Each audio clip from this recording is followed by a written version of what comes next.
नमस्कार दोस्तों, आप सभी का हमारे इस YouTube चैनल राधा टेल्स में स्वागत है। दोस्तों, आज हम भगवत गीता के तीसरे अध्याय के बारे में जानेंगे, जिसका नाम है कर्मयोग। इससे पहले हमने भगवत गीता के दूसरे अध्याय को जाना था, जिसका नाम था सांख्य योग। अर्जुन ने प्रश्न किया कि हे जनार्दन, यदि कर्मों की अपेक्षा ज्ञान आपके लिए श्रेष्ठ मान्य है, तो फिर हे केशव, मुझे भयंकर कर्म में क्यों लगाते हैं तथा आप मिले हुए से वचन से मेरी बुद्धि को मोहित सा करते हैं। इसलिए उस एक बात को निश्चय करके कहिए कि जिससे मैं कल्याण को प्राप्त हूँ। इस प्रकार अर्जुन के पूछने पर भगवान श्री कृष्ण महाराज बोले कि हे निष्पाप अर्जुन, इस लोक में दो प्रकार की निष्ठा मेरे द्वारा पहले कही गई हैं, ज्ञानियों की ज्ञान योग से और योगियों के निष्काम कर्म योग से। परंतु किसी भी मार्ग के अनुसार कर्मों को स्वरूप से त्यागने की आवश्यकता नहीं है, क्योंकि मनुष्य ना तो कर्मों के ना करने से निष्कर्मता को प्राप्त होता है और ना कर्मों को त्यागने मात्र से भगवत साक्षात्कार रूप सिद्धि को प्राप्त होता है, तथा सर्वथा कर्मों का स्वरूप से त्याग हो भी नहीं सकता, क्योंकि कोई भी पुरुष किसी काल में क्षण मात्र भी बिना कर्म किए नहीं रहता है। निसंदेह सभी पुरुष प्रकृति से उत्पन्न हुए गुणों द्वारा परवश हुए कर्म करते हैं। इसलिए जो मूढ़ बुद्धि पुरुष कर्मेंद्रियों को हठ से रोककर इंद्रियों के भोगों को मन से चिंतन करता रहता है, वह मिथ्याचारी अर्थात दंभी कहा जाता है। और हे अर्जुन, जो पुरुष मन से इंद्रियों को वश में करके अनासक्त हुआ कर्मेंद्रियों से कर्म योग का आचरण करता है, वह श्रेष्ठ है। इसलिए तू शास्त्र विधि से नियत किए हुए स्वधर्म रूप कर्म को कर, क्योंकि कर्म न करने की अपेक्षा कर्म करना श्रेष्ठ है, तथा कर्म न करने से तेरा शरीर निर्वाह भी सिद्ध नहीं होगा।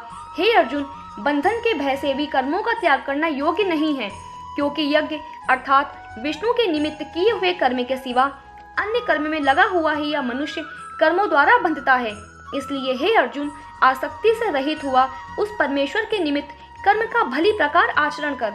कर्म न करने से तू पाप को भी प्राप्त होगा, क्योंकि प्रजापति ब्रह्मा ने कल्प के आदि में यज्ञ सहित प्रजा को रचकर कहा कि इस यज्ञ द्वारा तुम लोग वृद्धि को प्राप्त हो, और यह यज्ञ तुम लोगों को इच्छित कामनाओं को देने वाला होवे, तथा तुम लोग इस यज्ञ द्वारा देवताओं की उन्नति करो और वे देवता लोग तुम लोगों की उन्नति करें। इस प्रकार आपस में कर्तव्य समझकर उन्नति करते हुए परम कल्याण को प्राप्त होवोगे, तथा यज्ञ द्वारा बढ़ाए हुए देवता लोग तुम्हारे लिए बिना मांगे ही प्रिय भोगों को देंगे। उनके द्वारा दिए हुए भोगों को जो पुरुष इनके लिए बिना दिए ही भोगता है, वह निश्चय चोर है। कारण कि बिना यज्ञ से शेष बचे हुए अन्न को खाने वाले श्रेष्ठ पुरुष सब पापों से छूटते हैं, और जो पापी लोग अपने शरीर पोषण के लिए ही पकाते हैं, वे तो पाप को ही खाते हैं, क्योंकि संपूर्ण प्राणी अन्न से उत्पन्न होते हैं, और अन्न की उत्पत्ति वृष्टि से होती है, तथा वृष्टि यज्ञ से होती है, और वह यज्ञ कर्मों से उत्पन्न होने वाला है। तथा उस कर्म को तू वेद से उत्पन्न हुआ जान, और वेद अविनाशी परमात्मा से उत्पन्न हुआ है।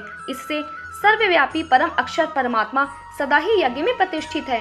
हे पार्थ, जो पुरुष इस लोक में इस प्रकार चलाए हुए सृष्टि चक्र के अनुसार नहीं बरतता है, अर्थात शास्त्रानुसार कर्मों को नहीं करता है, वह इंद्रियों के सुख को भोगने वाला पापायु पुरुष व्यर्थ ही जीता है। परंतु जो मनुष्य आत्मा ही में प्रीति वाला और आत्मा ही में तृप्त तथा आत्मा में ही संतुष्ट होवे, उसके लिए कोई कर्तव्य नहीं है, क्योंकि इस संसार में उस पुरुष का किए जाने से भी कोई प्रयोजन नहीं है और न किए जाने से भी कोई प्रयोजन नहीं है, तथा इसका संपूर्ण भूतों में कुछ भी स्वार्थ का संबंध नहीं है, तो भी उसके द्वारा केवल लोक हितार्थ कर्म किए जाते हैं। इससे तू अनासक्त हुआ निरंतर कर्तव्य कर्म का अच्छी प्रकार आचरण कर, क्योंकि अनासक्त पुरुष कर्म करता हुआ परमात्मा को प्राप्त होता है। इस प्रकार जनकादि ज्ञानी जन भी आसक्ति रहित कर्म द्वारा ही परम सिद्धि को प्राप्त हुए हैं। इसलिए तथा लोक संग्रह को देखता हुआ भी तू कर्म करने के ही योग्य है, क्योंकि श्रेष्ठ पुरुष जो जो आचरण करता है, अन्य पुरुष भी उसके ही अनुसार बरतते हैं। वह पुरुष जो कुछ प्रमाण कर देता है, लोग भी उसी के अनुसार बरतते हैं। इसलिए हे अर्जुन, यद्यपि मुझे तीनों लोकों में कुछ भी कर्तव्य नहीं है तथा किंचित भी प्राप्त होने योग्य वस्तु अप्राप्त नहीं है, तो भी मैं कर्म में ही बरतता हूँ, क्योंकि यदि मैं सावधान हुआ कदाचित कर्म में न बरतूं, तो हे अर्जुन, सब प्रकार से मनुष्य मेरे बर्ताव के अनुसार बरतते हैं, अर्थात बरतने लग जाएं, तथा यदि मैं कर्म ना करूं तो ये सब लोग भ्रष्ट हो जाएं और मैं वर्ण संकर का करने वाला हूँ तथा इस सारी प्रजा का हनन करूँ अर्थात मारने वाला बनूं। इसलिए हे भारत, कर्म में आसक्त हुए अज्ञानी जन जैसे कर्म करते हैं वैसे ही अनासक्त हुआ विद्वान भी लोक शिक्षा को चाहता हुआ कर्म करे। ज्ञानी पुरुष को चाहिए कि कर्मों में आसक्ति वाले अज्ञानियों की बुद्धि में भ्रम अर्थात कर्मों में अश्रद्धा उत्पन्न ना करे, किंतु स्वयं परमात्मा के स्वरूप में स्थित हुआ और सब कर्मों को अच्छी प्रकार करता हुआ उनसे भी वैसे ही करावे। हे अर्जुन, वास्तव में संपूर्ण कर्म प्रकृति के गुणों द्वारा किए हुए हैं, तो भी अहंकार से मोहित हुए अंतःकरण वाला पुरुष मैं करता हूँ ऐसे मान लेता है। परंतु हे महाभाव, गुण विभाग और कर्म विभाग के तत्व को जानने वाले ज्ञानी पुरुष संपूर्ण गुणों में बरतते हैं ऐसे मानकर नहीं आसक्त होता है, और प्रकृति के गुणों से मोहित हुए पुरुष गुण और कर्मों में आसक्त होते हैं। उन अच्छी प्रकार न समझने वाले मूर्खों को अच्छी प्रकार जानने वाला ज्ञाना पुरुष चलायमान ना करे। इसलिए हे अर्जुन, तू ध्यान निष्ठ चित्त से संपूर्ण कर्मों को मुझ में समर्पण करके आशा रहित और ममता रहित होकर संताप रहित हुआ युद्ध कर। हे अर्जुन, जो कोई भी मनुष्य दोष बुद्धि से रहित और श्रद्धा से युक्त हुए सदा ही मेरे इस मत के अनुसार बरतते हैं, वे पुरुष संपूर्ण कर्मों से छूट जाते हैं। और जो दोष दृष्टि वाले मूर्ख लोग इस मेरे मत के अनुसार नहीं बरतते हैं, उस संपूर्ण ज्ञानों में मोहित चित्त वालों को तू कल्याण से भ्रष्ट हुए ही जान, क्योंकि सभी प्राणी प्रकृति को प्राप्त होते हैं अर्थात अपने स्वभाव से परवश हुए कर्म करते हैं। ज्ञानवान भी अपनी प्रकृति के अनुसार चेष्टा करता है, फिर इसमें किसी का हट क्या करेगा। इसलिए मनुष्य को चाहिए कि इंद्रिय के अर्थ में अर्थात सभी इंद्रियों के भोग में स्थित जो राग और द्वेष हैं, उन दोनों के वश में नहीं होवे, क्योंकि इसके वे दोनों ही कल्याण मार्ग में विघ्न करने वाले महान शत्रु हैं। इसलिए उन दोनों को जीतकर सावधान हुआ स्वधर्म का आचरण करें, क्योंकि अच्छी प्रकार आचरण किए हुए दूसरे के धर्म से गुण रहित भी अपना धर्म अति उत्तम है। अपने धर्म में मरना भी कल्याण कारक है और दूसरे का धर्म भय को देने वाला है। इस पर अर्जुन ने पूछा कि हे कृष्ण, फिर यह पुरुष बलात् लगाए हुए के सदृश न चाहता हुआ भी किससे प्रेरित हुआ पाप का आचरण करता है। इस प्रकार अर्जुन के पूछने पर श्री कृष्ण महाराज बोले, हे अर्जुन, रजोगुण से उत्पन्न हुआ यह काम ही क्रोध है। यही महाअसन अर्थात अग्नि के सदृश भोगों से न तृप्त होने वाला और बड़ा पापी है।